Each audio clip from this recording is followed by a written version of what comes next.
की व्याख्या भी करते चलेंगे ताकि आप आसानी से इसे समझ सकें। तो आइए शुरू करते हैं आज का वीडियो। दोस्तों, आज की वीडियो का पहला प्रश्न है कि हिंदी का प्रथम सूफी कवि कौन है। ऑप्शन है मुल्ला दाऊद, जायसी, मुल्ला वजही या कुतुबन। तो सही उत्तर है ऑप्शन ए मुल्ला दाऊद। दोस्तों, हिंदी के प्रथम सूफी कवि की मान्यता पर विद्वानों में मतभेद है, लेकिन अधिकतर विद्वान इस मत पर सहमत हैं कि मुल्ला दाऊद कृत चंदायन संभवतः हिंदी का प्रथम सूफी प्रेम काव्य है। इसमें नायक लोरिक और नायिका चंदा की प्रेम कथा का वर्णन किया गया है और ये अवधी भाषा में लिखी गई है। इस आधार पर मुल्ला दाऊद को हिंदी का प्रथम सूफी कवि माना जाता है। तो याद रखिएगा, हिंदी के प्रथम सूफी कवि मुल्ला दाऊद हैं और इनकी रचना चंदायन है। अगला प्रश्न है, सुमेलन करना है सूची 1 का सूची 2 से, इसमें ग्रंथ और उनके रचनाकाल का। तो देखिए, चंदायन का जो रचनाकाल है 1379 ईस्वी है। मृगावती, इसका रचनाकार 1503 ईस्वी है। जबकि दोस्तों आप देखिए कि आचार्य शुक्ल जी इसको 1501 ईस्वी मानते हैं। मधुमालती का रचनाकाल 1545 ईस्वी है और पद्मावत का रचनाकाल 1540 ईस्वी है। तो सही उत्तर ए का पहला, बी का दूसरा, सी का तीसरा और डी का चौथा। तो सही उत्तर ऑप्शन बी हो जाएगा आपका 1, 2, 3 और 4। अगला प्रश्न है, सूफी काव्य पद्धति का अंतिम ग्रंथ कौन सा है, आपको बताना है। ये भी बहुत महत्वपूर्ण प्रश्न है। ऑप्शन देखिए, यूसुफ जुलेखा, पद्मावत, मृगावती और इंद्रावती। तो सही उत्तर है यूसुफ जुलेखा। दोस्तों, सूफी काव्य पद्धति का अंतिम ग्रंथ यूसुफ जुलेखा है। इसकी रचना 1790 में नवाब शेख निसार ने की थी और कासिम शाह कृत हंस जवाहिर की पद्धति पर इन्होंने भी अपने प्रेमाख्यान का नाम यूसुफ जुलेखा रखा, जिसमें प्रेमी यूसुफ का नाम पहले और प्रेमिका जुलेखा का नाम बाद में है। और इस काव्य के नायक नायिका काल्पनिक नहीं है। यूसुफ का वृत्तांत कुरान में आया है। कुरान का 12वां सूरा सूरा यूसुफ के नाम से पुकारा जाता है और कुरान शरीफ के उसी यूसुफ नाम के व्यक्ति की प्रेम कथा शेख निसार ने अपने काव्य यूसुफ जुलेखा में लिखी है। मसनवी शैली में लिखित इस कृत में आसफुद्दौला की प्रशंसा भी की गई है, क्योंकि उन दिनों वही शाहे वक्त थे और यूसुफ जुलेखा की भाषा जनपदीय अवधी है और कथानक में अलौकिकता की भंडार है। दोस्तों, पद्मावत 1540 में मलिक मोहम्मद जायसी द्वारा, मृगावती 1503 में कुतुबन द्वारा और इंद्रावती की रचना 1744 में नूर मोहम्मद द्वारा की गई है। सामान्यतः मृगावती 1503 की रचना मानी जाती है। आचार्य रामचंद्र शुक्ल इसे 1501 ईस्वी की मानते हैं और पद्मावत को सूफी काव्य परंपरा का सर्वश्रेष्ठ ग्रंथ माना जाता है, जिसके रचयिता मलिक मोहम्मद जायसी हैं। तो याद रखिएगा, सूफी काव्य पद्धति का अंतिम ग्रंथ यूसुफ जुलेखा है।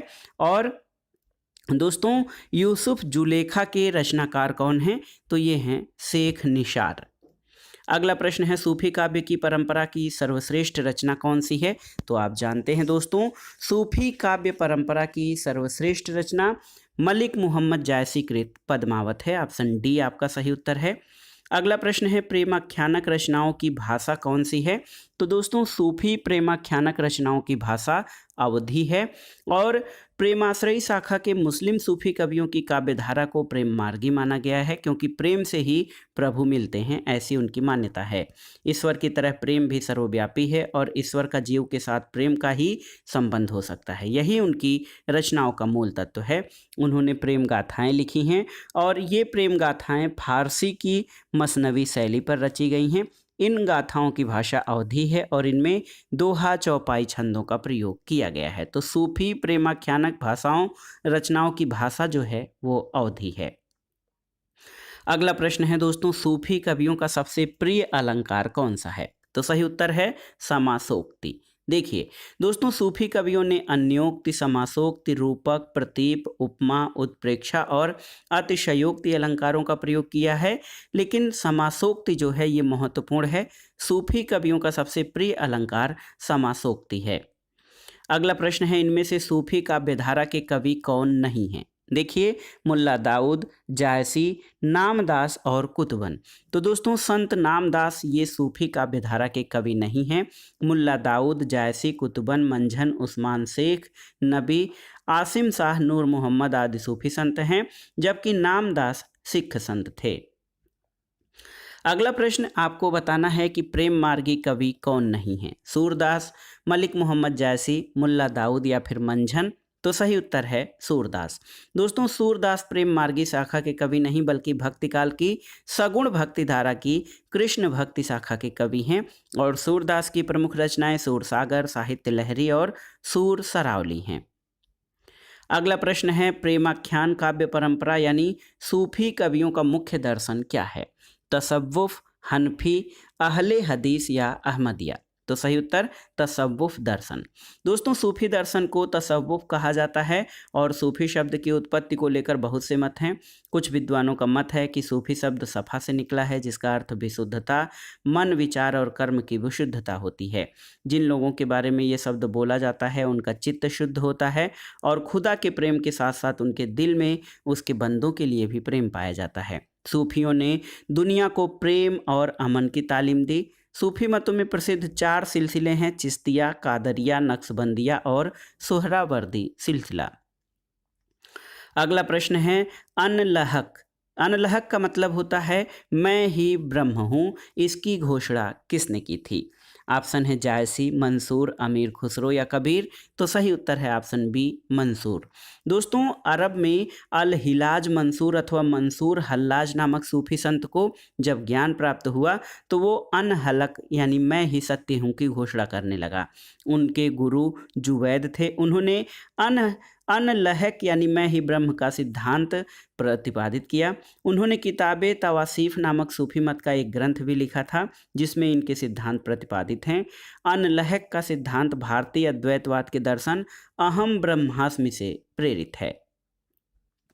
अगला प्रश्न है कि उदधि आई तेई बंधन कीना, इति दसमाथ अमर पद लीन्हा। इन पंक्तियों के रचनाकार कौन हैं।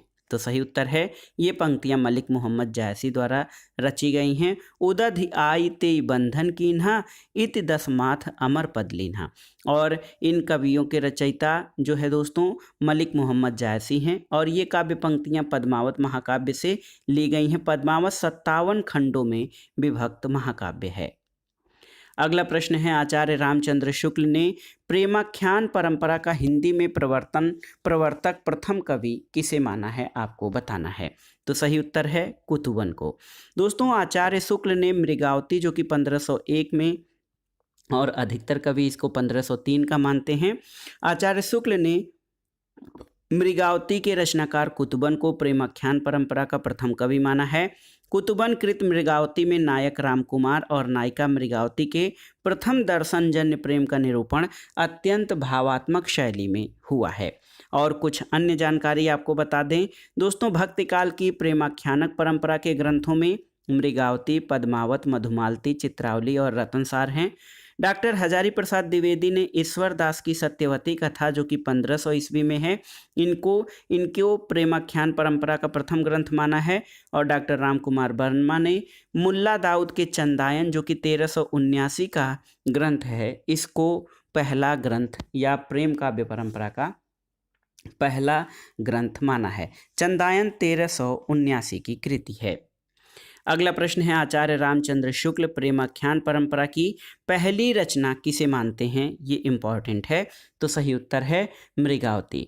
मृगावती की रचना दोस्तों कुतुबन द्वारा की गई है और आचार्य रामचंद्र शुक्ल कुतुबन को सूफी काव्य परंपरा या प्रेमाख्यान परंपरा का पहला कवि मानते हैं और उनकी रचना जो है मृगावती, तो मृगावती को वो 1501 ईस्वी की रचना मानते हैं और इसे आचार्य रामचंद्र शुक्ल प्रेमाख्यान परंपरा की पहली रचना मानते हैं। अगला प्रश्न है कुतुबन के गुरु कौन थे। तो सही उत्तर है दोस्तों कुतुबन के गुरु जो हैं वो चिश्ती वंश के शेख बुरहान हैं। यद्यपि त्रुटि के कारण दोस्तों उत्तर प्रदेश माध्यमिक शिक्षा बोर्ड ने अपने संशोधित उत्तर कुंजी में इसको बाहर कर दिया है शेख बुरहान। देखिए शेख बुरहान यहाँ पर शेख बूढ़न दिया गया है, ये थोड़ा सा गलत हो गया है, इसको बाहर कर दिया है। लेकिन आचार्य रामचंद्र शुक्ल ने कुतुबन के गुरु को चिश्ती वंश के शेख बुरहान को माना है। अगला प्रश्न है दोस्तों, देखिए यहाँ पर कुतुबन के गुरु का नाम क्या है? तो आप सही उत्तर है ऑप्शन डी, शेख बुरहान। अगला प्रश्न है मुल्ला दाऊद की भाषा क्या है, आपको बताना है। तो उत्तर है दोस्तों, मुल्ला दाऊद की भाषा ठेठ अवधी है और मुल्ला दाऊद की काव्य कृतियों में बैसवाड़ी अवधी का प्रभाव स्पष्ट है। इनकी रचनाओं में ठेठ पूर्वी अवधी और अपभ्रंश का प्रयोग अधिक है। मुल्ला दाऊद अवधी के प्रथम कवि हैं और मुल्ला दाऊद ने सन 1379 में चंदायन नामक सूफी काव्य की रचना की थी। चंदायन को मुल्ला दाऊद ने प्रेम गाथात्मक काव्य बनाया और ये प्रेम गाथात्मक काव्य पूरी तरह से चंदायन की रचना योजना से भिन्न सूफी काव्य परंपरा का ग्रंथ बन गया है। अगला प्रश्न बहुत ही महत्वपूर्ण है ये प्रश्न। देखिए ज्ञानदीप नामक प्रेमाख्यान काव्य की नायिका कौन है? ऑप्शन है कामवती, मुग्धा, उर्मिला या देवयानी। तो सही उत्तर है ऑप्शन डी, देवयानी। देखिए दोस्तों ज्ञानदीप जो है वो सूफी काव्य प्रेमाख्यानक काव्य के रचयिता शेख नबी हैं। इस काव्य की नायिका देवयानी और राजा ज्ञानदीप हैं। शेख नबी को जहांगीर का समकालीन कवि माना जाता है और आचार्य रामचंद्र शुक्ल लिख रहे हैं शेख नबी से प्रेम गाथा की परंपरा समाप्त समझी जानी चाहिए। तो ज्ञानदीप जो है ये दोस्तों ज्ञानदीप नामक प्रेमाख्यानक काव्य की जो नायिका है वो देवयानी है। देखिए सूफी कवि और उनकी रचनाएं जान लेते हैं। अनुराग बांसुरी और इंद्रावती नूर मोहम्मद की रचना है। हंस जवाहिर के रचनाकार कासिम शाह हैं। और देखिए मृगावती कुतुबन की रचना है। लखमेन सेन पद्मावती कथा दामोदर की है। सत्यवती कथा ईश्वरदास की। माधवानल काम कंदला गणपति की। माधवानल काम कंदला चौपाई ये कुशलाभ की है। इसके अलावा चित्रावली उस्मान कृत है और रस रतन की रचना पुहकर द्वारा की गई है। अगला प्रश्न है सूफी मत में वर्णित साधक की चार अवस्थाओं शरीयत, तरीकत, मारिफत और हकीकत की भारतीय भक्ति मार्ग के साथ सही क्रम में संगति बताइए। तो दोस्तों सूफी मत में जो साधक की चार अवस्थाएं हैं शरीयत, तरीकत, मारिफत और हकीकत, वो भारतीय दर्शन में जो है भारतीय भक्ति मार्ग में आचरण, उपासना, सिद्धावस्था और सत्य बोध को दर्शाती हैं। तो सही उत्तर ऑप्शन ए हो जाएगा। दोस्तों आप व्याख्या देख सकते हैं कि सूफी मत में वर्णित साधक की चार अवस्था जैसे शरीयत, तरीकत, मारिफत और हकीकत की भारतीय भक्ति मार्ग के साथ सही क्रम आचरण, उपासना, सिद्धावस्था और सत्यबोध है। सूफी मत में वर्णित साधक की चार अवस्थाओं का अर्थ शरीयत का अर्थ साधक को कर्मकांड का अनुसरण करना होता है। तरीकत में साधक उपासना में लीन हो जाता है। मारिफत में साधक आरिफ बन जाता है और हकीकत में साधक को परम तत्व की उपलब्धि हो जाती है। अगला प्रश्न है सूफी साधना के चार पड़ावों में कौन सा नहीं है? तो यहाँ पर देखिए मलकत जो है वो सूफी साधना के चार पड़ावों में नहीं है। सूफी साधना के चार पड़ावों में शरीकत, तरीकत, मारिफत और हकीकत है। तो यहाँ पर देखिए ऑप्शन सी आपका इसमें शामिल नहीं है। अगला प्रश्न है साधना की चार अवस्थाओं शरीयत, तरीकत, मारिफत और हकीकत का संबंध किससे है?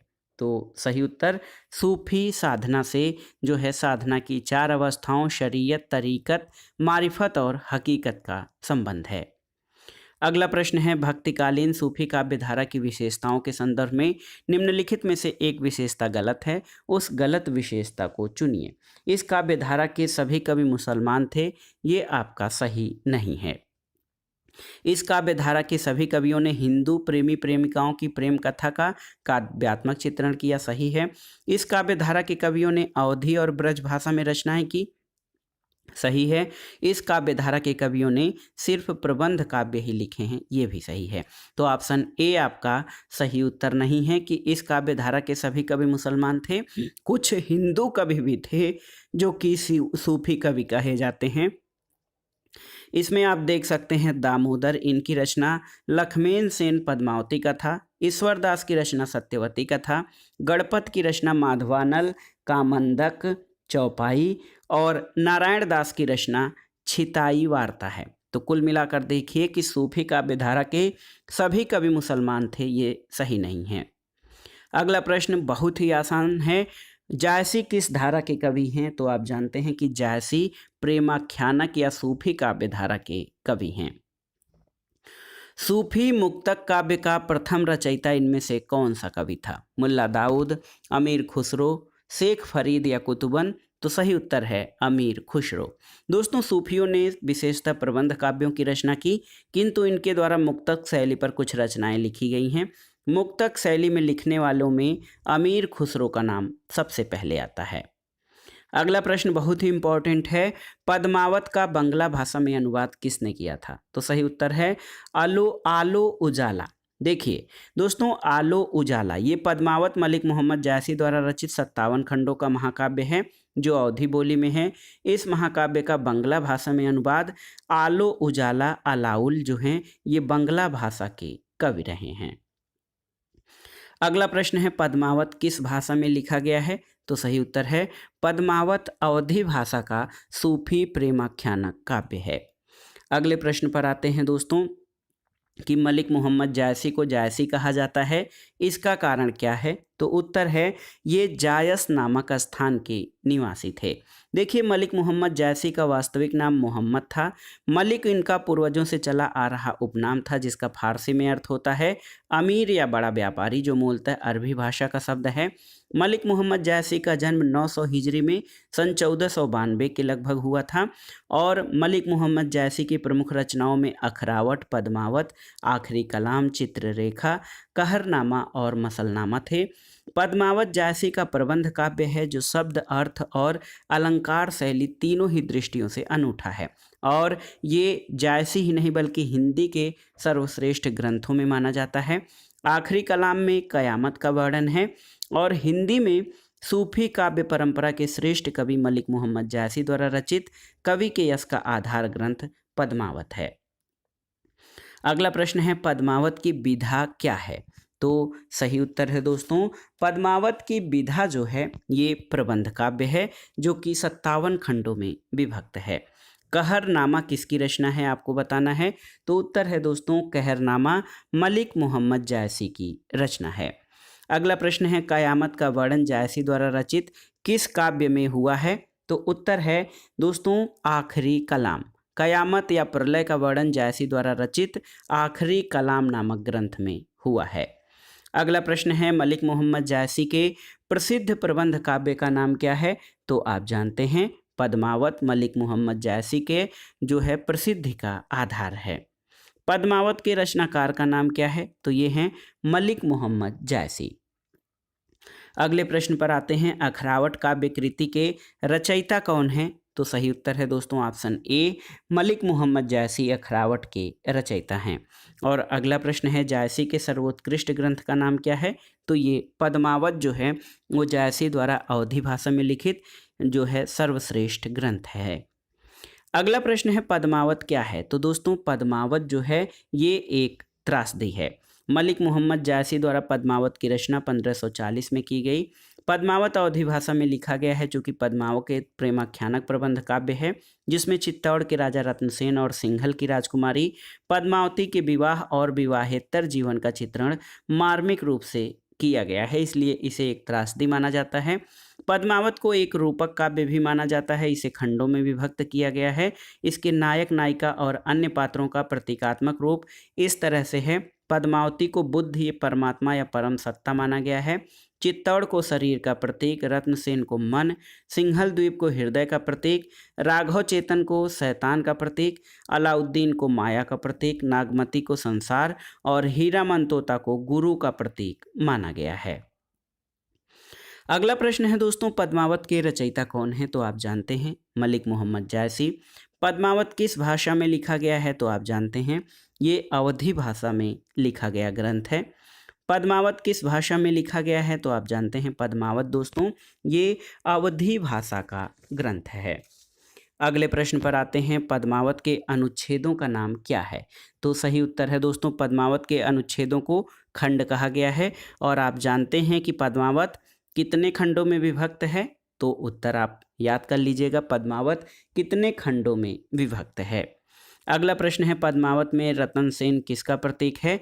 तो सही उत्तर है दोस्तों, पद्मावत में रतन सेन मन का प्रतीक है। अगला प्रश्न है पद्मावत में मन का प्रतीक कौन है? तो सही उत्तर है राजा रतन सेन। और ये पंक्तियां कि तन चितौर मन राजा कीन्हा, हिये सिंघल बुद्धि पद्मिनी चिन्हा। तो इसमें देख सकते हैं कि राजा रतन सेन जो राजा है, तन चित्तौड़ और मन राजा कीन्हा। तो मन जो है रत्नसेन राजा का प्रतीक है। पद्मावत में पद्मिनी किसका प्रतीक है? ये जानना जरूरी है। तो सही उत्तर है पद्मावत में पद्मिनी परम सत्ता या बुद्धि का प्रतीक है।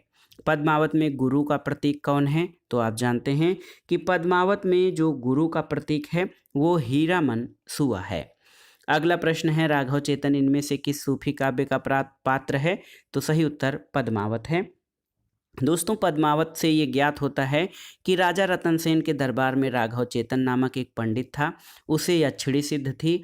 उसके अवैधिक आचरण पर क्रुद्ध होकर राजा ने उसे देश निकाला दे दिया। राघव चेतन प्रतिशोध की भावना से दिल्ली चला गया और उसने अलाउद्दीन से पद्मावती के सौंदर्य का वर्णन किया और उसके रूप पर मोहित होकर अलाउद्दीन ने चित्तौड़ पर आक्रमण किया था। अगला प्रश्न है पद्मावत के रतन सेन की पत्नी का नाम क्या है? तो सही उत्तर है पद्मावत के रतन सेन की पत्नी का नाम नागमती है। और राजा रतन सेन हीरामंद नामक तोते से पद्मावती के सौंदर्य वर्णन को सुनकर सिंघल की ओर चल पड़े और अनेक कठिनाइयों को झेलते हुए पद्मावती से विवाह किया। नागमती और पद्मावती एक साथ चित्तौड़ में रहने लगी थीं। तो नागमती जो है वो रतन सेन की पहली पत्नी थी।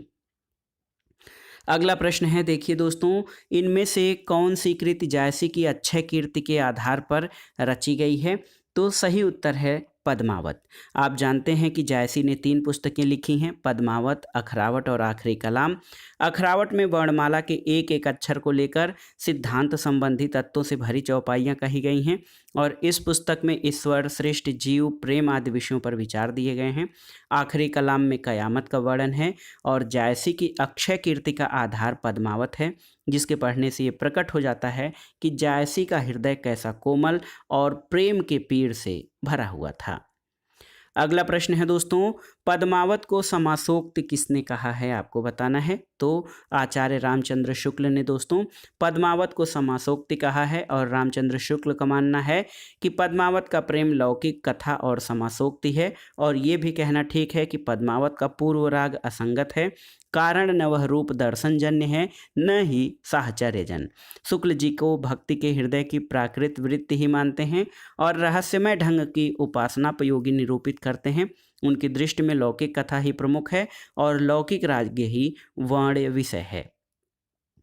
अगला प्रश्न है दोस्तों, पद्मावत को देखिए निम्नलिखित में से कौन सा कथन पद्मावत के बारे में सही नहीं है? इसमें प्रेम के लोकधर्मी स्वरूप का चित्रण हुआ है, सही है। इसमें दोहा चौपाई की शैली अपनाई गई है, ये भी सही है। यह भारतीय लोक कथा पर आधारित प्रबंध काव्य है, सही है।